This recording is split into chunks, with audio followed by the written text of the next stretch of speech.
அம்மனை வழிபடுவது பெரிய விஷயமாக கருதப்படாத நிலையில் கிறிஸ்தவ மதத்தைச் சேர்ந்த ஆங்கிலேய ஆட்சியர்களும் அம்மனை வழிபட்டுள்ளது பெரும் அதிசயமாக பார்க்கப்படுகிறது.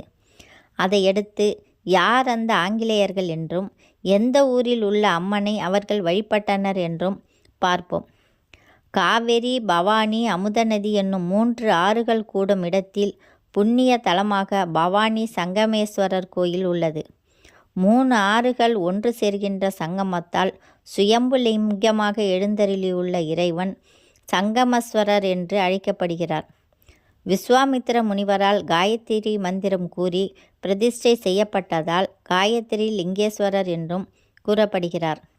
ஆங்கிலேயர்கள் இந்தியாவை ஆட்சி செய்ய வந்தபோது 1804ஆம் ஆண்டு கோவை மாவட்ட ஆட்சியராக வில்லியம் காரோ என்பவர் பணிபுரிந்து வந்தார்.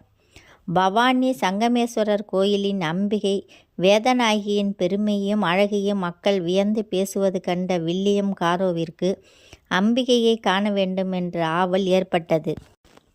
இந்துக்கள் மட்டுமே கோயிலுக்குள் செல்லலாம் என்பதால் மதில் சுவரில் சாளரம் போன்று 3 துளைகளை செய்து அதன் மூலம் காரோ அம்பிகையை காண வழி செய்தனர்.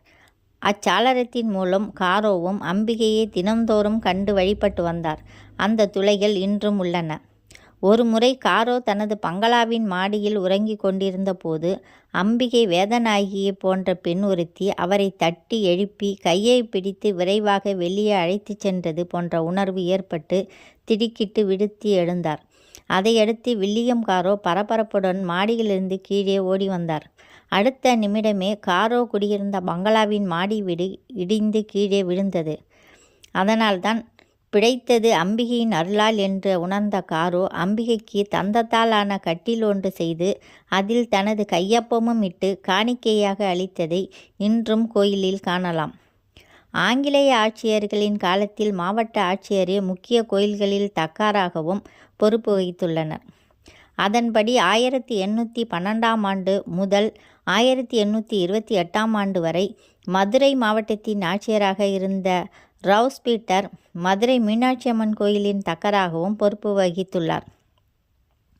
ஆட்சியர் அலுவலகத்துக்கு ரவுஸ் பீட்டர் தினமும் செல்லும்போது குதிரையில் ஒரு முறை கோயிலை வலம் வந்த பிறகே அன்றாட அலுவல்களை தொடங்குவதை வழக்கமாக கொண்டுள்ளார். மேலும் மக்களின் கலாச்சாரத்தையும் ஆன்மீக உணர்வுகளையும் மதித்து மக்களுக்கு எந்த கஷ்டமும் வராமல் பார்த்ததால் மதுரை மக்கள் அவரை பீட்டர் பாண்டியன் என்றே அழைத்தது குறிப்பிடத்தக்கது. ரவுஸ் பீட்டர் அரசு இல்லத்தில் தங்கியிருந்த போது ஒரு நாள் இரவு இடியும் மின்னலுமாக பெருமழை பெய்தது.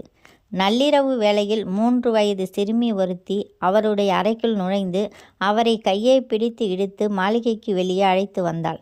வெளியில் வந்த சில நொடியில் அந்த மாளிகை அப்படியே இடிந்து விழுந்தது. தன்னை ஆபத்தில் இருந்து காப்பாற்றிய சிறுமி யார் என்பதும் உள்பக்கமாக பூட்டிய அறைக்குள் அவள் எப்படி வந்தாள் என்பதும் தெரியாமல் திகைத்த ஆட்சியர் அந்த சிறுமிக்கு நன்றி சொல்ல திரும்பினார். சற்று தொலைவில் அந்த சிறுமி சென்று கொண்டிருப்பதை பார்த்த ஆட்சியர் அந்த சிறுமிக்கு நன்றி சொல்ல ஓடினார். ஆனால் ரவுஸ் பீட்டரால் அந்த சிறுமியை பிடிக்க முடியவில்லை. இறுதியில் அந்த சிறுமி மீனாட்சி அம்மன் கோவிலுக்குள் சென்று மறைந்து போனாள். தன்னை ஆபத்திலிருந்து காப்பாற்றியது மீனாட்சி அம்மன் தான் என்பதை புரிந்து கொண்ட ஆட்சியர் ரவுஸ் பீட்டர் மீனாட்சி அம்மனுக்கு நவரத்தினங்கள் மற்றும் மாணிக்க கற்கள் பதித்த 2 தங்க பாதணிகளை காணிக்கையாக சமர்ப்பித்தார். சித்திரை திருவிழாவின் 5ஆம் நாளில் அம்மன் மாசி வீதிகளில் தங்க குதிரை வாகனத்தில் உலா வரும்போது இந்த பாதணிகளையே அணிந்து வருவதை இன்றும் நாம் காணலாம். இந்த வீடியோ பிடித்திருந்தால் லைக் பண்ணுங்கள், ஷேர் பண்ணுங்கள், சப்ஸ்கிரைப் செய்யுங்கள். நன்றி, வணக்கம்.